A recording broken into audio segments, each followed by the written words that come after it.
Kur'an bir kelami ki Allah Teala'nın kelami. O zaman şu kelam adamlarda iki yolu türüp biliyor. Yehdi bihi kethira ve yudillu bihi kethira. Allah'ın öyle ediptir şu Kur'an bilen köp adamlar doğru yola salınacak. Köp adamlar hem doğru yoldan gumrah edilecek. O ne deyip?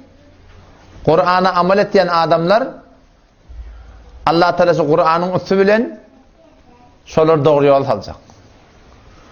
Kur'an'ı okuyup amel etmeyen adamları şu Kur'an'ın öğü şol adamları cehenneme karşı akıtacak. Peygamber Aleyhisselam'ın mübarek hadisi İnnel Kur'ane şafi'un müşeffi'un. Kur'an şefaat etkuci. O şeyle bir şefaat etkuci kesin şefaati kabul oluyor.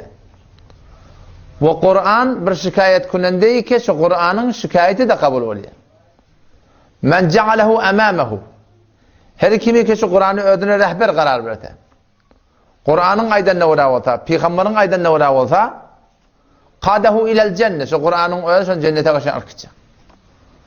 Yok, ve men ceale halfehu. Her kimi ki şu Kur'an'ı okuyuptur. Kur'an'ı öğreniptir. Ama ve ceale halfehu. Kur'an'ın hükümlerini, Allah Resulü'nün aydanlarını idin oklata. Kadehu ilen nar, onu cehenneme karşı arkacak deyip. Ev kema kâle aleyhissalatu vesselam. O zaman şu tayda Müslüman doğullum. Evçek men öğrenme netikat. Sonram da size netikat. Keşi kelase gelmekten maksat. Ve belki her bir celese diniye şeriket etmekten maksat ne mi? Alımgalanmaklık. Oşa alım öğrenen alımına da amal etmeklik. İnki muhim zatçı. Peygamber Aleyhisselatü Vesselam hadisin mefhumuna geliyor. Okan alımın sevabı yok deyiptir. Sen okuy, akunçılığa varınca okuy. Hafızı Kur'an ol, okuy.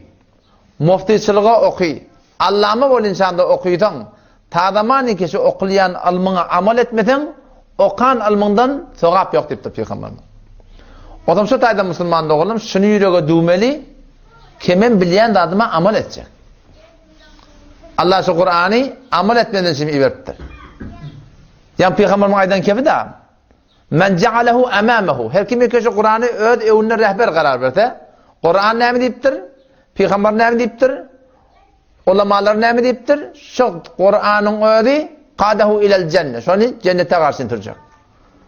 Yok, ve men ceale halfehu. Şu Kur'an'ın okuyuptu, alımını öğreniptir. Halal haram hemmeden bilipti. Ama Kur'an'ın ayetlerini oraya yaşanak. Şu Kur'an'ın ödü insan ne edecek? Cehenneme karşı akıtacak. O zaman şu taydan avvalla niyet çol, yine de niyetler teadilemeli, ezinler rasık etmeli ki biz Kur'an'a amal etmeli. Aslı maksat şu. Ger tokahi Müslüman zisten, nis mümkün cözbe Kur'an zisten. Az talabet ber to hak daret kitap, to hemi kami ki az umi kahi biyab. Kur'an gelittir amallan çürüyün. Başka bir zattan çürüyün değil. Kur'an gelip taksanısını koyup, onu avşap, kurtona basıp, ihtiram edip, Kur'an bunun şimdilen adı yok. Etse biri adab-ı Kur'an'ı, kavga işlettir. Muhabbet bile etse, sogabı hem olur. Ama asıl neyme? Kur'an'a amel etmektir. Mağlayına degrip, avşap, itkap, kurtona basıp, taksanısını du, taksan eteğinde teleke ne var olsa. Teleke film olsa. Yok bernamalar gözdelse, şu Kur'an ertiği kıyamet günü ne edecek? Ümmet-i Muhammed sallallahu aleyhi ve sellem şikayet edecek. Belki ertiği Peygamber şikayet edecek.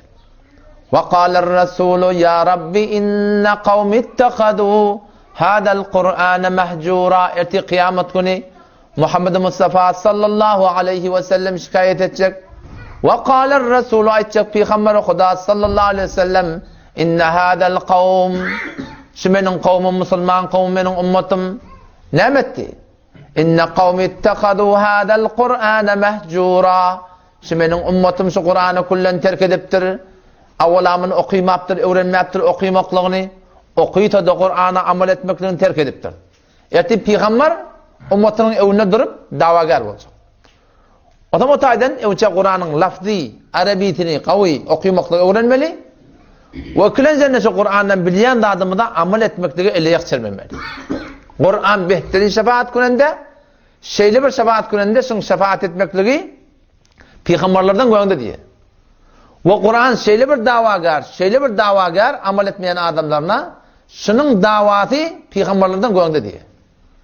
İki tarafa gaz yani gödep oturup gitmesi zendeki.